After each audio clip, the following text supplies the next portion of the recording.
दिनै चिरां जिल्ला दुलाराय फरायसा आफादा जिल्लानि सिङावनो बर' बिजोंजों 2023 मायथाइयाव मेट्रिक आनजाद लिरनाय फरायसाफोर जाय फरायसाफोरा माने उथ्रिसारनानै सेथि मासि आवग्रिनो हाबाय आरो बिसोरनि गेजेराव बांसिन नम्बर मोननायनिफ्राय लानानै जिथि मासि आवग्रिदों आरो बे जिथि मासि जिल्लानि सिङाव आवग्रिनो हानाय फरायसाफोरखौ बिथांमोना बे सान्तिपुर गोजौ फरायसालिनि गेलेग्रा फोथाराव मान बावनाय आरो बरायनाय हाबाफारि लादों। बे हाबाफारियाव आंबो बाहागो लानो मोननानै आङो जोबोद गोजोनग्लायनाय मोनदों आरो बे हाबाफारिखौ लानायनि थाखाय आङो चिरां जिल्ला दुलाराय फरायसा आफादनिसिम गिबियावनो आङो रोजा रोजा साबायखर बावदों आरो बे हाबाफारिनि गेजेरजों जोंनि बे बरायजानो मोननाय फरायसाफोर लोगोसे देग्लायनि गासिबो थाखोआव माने उथ्रिसार जानाय फरायसाफोर बिथांमोननिसिम आङो कंग्रेचुलेसन आङो बावदों आरो बिथांमोननि इयुननि गोजौ माने थाखोनि जिखिनि फरायनाय बा थांखि होसोनाय बियो मोगथां महर मोनथों बेनि थाखाय आनान गसाइआ जेब्लाबो हेफाजाब खालामदों बिथांमोनखौ आङो इसोरनि खाथियाव आङो आरज गाबदों। दिनै चिरां जिल्लानि जिखिनि मेट्रिक माने आनजादनि जिखिनि रिजाल्ट देग्लाय माने खोब माने मोजां माने बयजोंबो मिथिजानाय आरो बयजोंबो रायज्लायजानाय आरो बयजोंबो बाख्नाय जानाय बेबायदि मोनसे रिजाल्ट दिनै खालामनो हादों जे आसामनि गेजेरावनो गिबि माने जिल्ला हिसाबै दिनै गसंनो हादों। गोबाव माने सम गोबाव बोसोर बेबायदि थांबाय जे बोसोरफोराव मेट्रिक आनजादनि रिजाल्ट होयोब्ला एखेबारे जोबथानाय गाहाय जोबथानाय नैथि जोबथानाय थामथि बेबायदिनिफ्रायनो माने गाखोनो हायै बेबायदि मोनसे अबस्थामोन। मालाबा माने फैदों जेनेबा जिल्लाफोरनि गेजेराव 15थि बेबायदि फैदों खनसेना खननै बेबायदि फैदों नाथाय बियो थांनाय बोसोराव आरो फिन माने जोबथानायाव थांफिनदों। दा बे बाथ्राखौ लानानै चिरां जिल्लानि सोलोंथाइ बिफान आरो चिरां जिल्लानि दुलाराय फरायसा आफाद आरो चिरां जिल्लानि फरायसा फोरोंगिरि बिमा बिफा आरो साफ्रोमबो रायजो राजा बिथांमोना खोब माने सानदों सिन्था खालामदों आरो बिनि थाखायनो बे रिजाल्टखौ इमप्रुभ खालामनांगौनि थाखाय गोबां खस्थ' खालामनायनि गेजेरजों दिनै फरायसाफोरा फरायदों फोरोंगिरिफ्रा फोरोंदों बिमा बिफाया जोथोन लादों आरो आफादफोर जेरै माने दुलाराय फरायसा आफादनिफ्रायबो घरे घरे थांनानै गथ'फोरनि न'आव क्लास 10नि फरायसाफोरखौ लोगो हमनाय स्कुलाव माने मटिभेसन हैनाय आरो फरायसाफोरनि मा जेंना बेखौ मिथिनानै बिथांमोनखौ काउन्सेलिं होनाय बे हाबाफारिफोरखौ मेसिभ भाबै खालामनायनि थाखाय आरो माने डिपार्टमेन्टेल जिखिनि मोनसे स्ट्रिक्ट मोनसे हाबाफारिनि थाखाय आरो सरकारनि माखासे माने राइट माखासे डाइरेक्सन आरो पलिसि बे बाथ्रा गासैखौबो माने दिनै मोगथाङाव इमप्लिमेन्ट आरो एक्सनाव माने महर होनायनि थाखाय बे रिजाल्टआ मोजां जादों। बेनि थाखाय बिथांमोननिसिम आङो रोजा रोजा साबायखर बावदों आरो कंग्रेचुलेसन बावदों। फैबाय थानाय समाव बेबायदि मोजाङैनो थांबाय थानो थाखाय चिरां जिल्लानि मेट्रिक आनजादा माने थांबाय थाथों बेखौ आरोबाव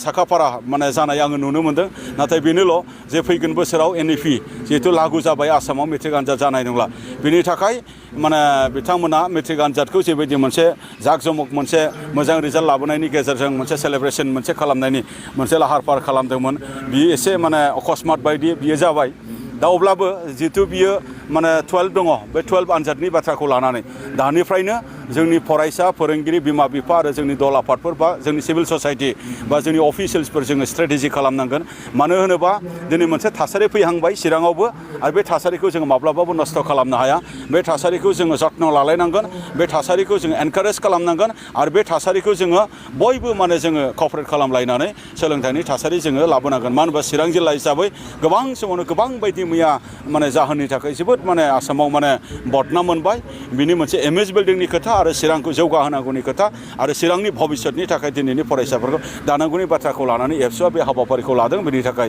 बिथांमोननिसिम साबायखर बावदों। बुंनो थाङोब्ला मैयानि अखानायै फोसावजानाय जिथुनाखि HSLC बेयाव एसे चिराङा आरो गाहायाव फैदों। स' उननि समावहाय गोजौआव लांनो थाखाय नैबे HSLCनि बायदि खालामनो थाखाय आबसु फरायसा आफादनिफ्राय माबायदि स्ट्रेटेजि लानो सानो नोंथां? चिरां जिल्लानि देग्लायनि हायार सेकेन्डारि एग्जाम स्ट्रिम मोनथामनि रिजाल्टखौबो आंबो नायदों। दा बेवहाय डिपार्टमेन्ट माने स्ट्रिम लायै स्ट्रिम बेवहाय अभारअल जिखिनि मोनसे पास पार्सेन्टेज बेखौ नायोबा एथबां गाज्रिद्रायबो नङा माने 50 बिल'थ' जाखायाखै माने हायार सेकेन्डारि जिखिनि रिजाल्ट 50 एबाब जादों। दा कमार्सनिखौबो आङो नायदों। कमार्स होनोबाथ' चिराङाव नोङो माने UN माने जुनियर कलेजावल'सो कमार्स दङ साइन्स होनोबा लिमिटेड मोनथाम मोनब्रैसो हायार सेकेन्डारियाव दङ आर्ट्स दङबा गासिबावबो दङ बेखौ नायोबा एथबां माने गाज्रिद्रायबो जायाखै आरो एथबां गाहायावबो नङा। आङो नायदों चिरांनि गाहायाव आरो मोनबा सयथासो बेबायदि जिल्लाफोर दंबावो हायार सेकेन्डारिनि रिजाल्टआबो आं बेखौबो नायदों। दा बेखायनो एथबां गाज्रि होननानै आं साना। दा फैबाय थानाय समाव आरो बिनिफ्राय साबसिन खालामनांगौनि थाखाय दिनै मेट्रिक आनजादखौ बयनिबो जयेन्ट रिपर्टनि गेजेरजों जेबायदि मोनसे गिबि मासियाव लाबोनो हादों एखे पलिसि आरो माखासे बयनिबो साजेसननि आइडियानि पलिसिखौ दाजाबदेरनानै फैबाय थानाय समाव हायार सेकेन्डारिनि रिजाल्टनि इम्प्रुभाइजेसनखौ बयबो लुबैदों आरो इम्प्रुभाइजेसननि थाखाय जयेन्ट रिपर्ट आरो जयेन्ट पलिसि जयेन्ट मोनसे कालेक्टिभ मोनसे आइडिया बेजों जोङो आवगायलाङोब्ला मोजां जागोन आरो बिनि थाखाय एबसुआ जेब्लायबो फिजिकेलि आरो मेन्टेलि रेडि एबसुआ जेसेबां बिनि थाखाय सार्भिस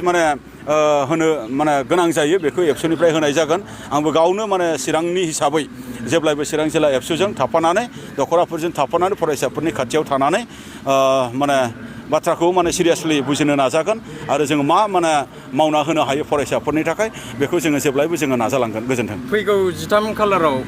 एबसु आरो बर' थुनलाइ आफाद जयै 2 घन्टा अल आसाम बन्द होगोन नाथाय मा इस्युखौ लानानै बन्द होगोन? 13 खालारथ' नङा जोङो सिरिस अफ मुभमेन्ट जोङो बेबायदि मोनसे डिक्लेयार खालामनानै दोनदों दाखालि गुवाहाटीयाव 4 तारिखआव बर' थुनलाइ आफादनि मोनसे एक्जिकिउटिभ मिटिं जादोंमोन आरो बे एक्जिकिउटिभ मिटिङाव जोंबो एटेन्ड जादों जों एटेन्ड जानो हानायनि जोंहा बेवहाय मोन्थाय दङ मानो होनबा जों एलाइड अर्गेनाइजेसन आरो गुबुन गुबुन मोननैसो एलाइड अर्गेनाइजेसना बाहागो लादों आरो जिल्ला बर' थुनलाइ आफादफोरा बाहागो लादों बे मिटिङाव मोननै थांखि फैदों जे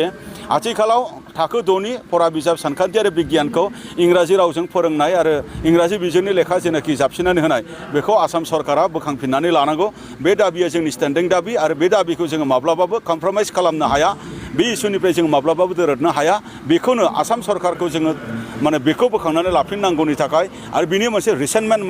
दोननो थाखाय जोङो 9 तारिखआव स्कुले जोंनि छात्र छात्रीफोर आरो फोरोंगिरि बा जों गासैबो ब्लेक बेडज लानानै जोङो बिनि मोनसे खुद्रिनाय हाबाफारि जोङो दोनदों आरो 15 तारिखआव जोंनि मोनफ्रोमबो जिल्ला 15 तारिखआव मोनफ्रोमबो जिल्ला जोङो जिल्ला खोन्दोनि जोङो धरना कार्ज'हुसि बेबायदि जोङो डिक्लेयार खालामनानै दोनदों बे मोननै हाबाफारिखौ जोङो खालामग्रोनायनि खोथा जोङो थांखि लादों बिनि उनाव बिसिमावबो जुदि आसाम सरकारा जुदि सोलोंथाइ बिफाना जुदि गनायनानै लायाबा बिनिफ्राय बांसिनै आरो गोख्रोंसिनै जोङो सोमावसारनायनि हाबाफारि लालांनो थाखाय जोङो थागथियारि बे बाथ्राखौ जोङो फोसावनानै दोननाय जादों आरो फोसावनाय बायदि हाबाफारिया जागोन आरो गासैनिबो मदद मोनगोन हाबाफारिया जाफुंगोन आरो जोंनि जेनाखि थांखि आरो लुबैनाय बेखौ जोङो मोनफुंनो हागोन जोंहा मिजिं दं गोजोन्थों।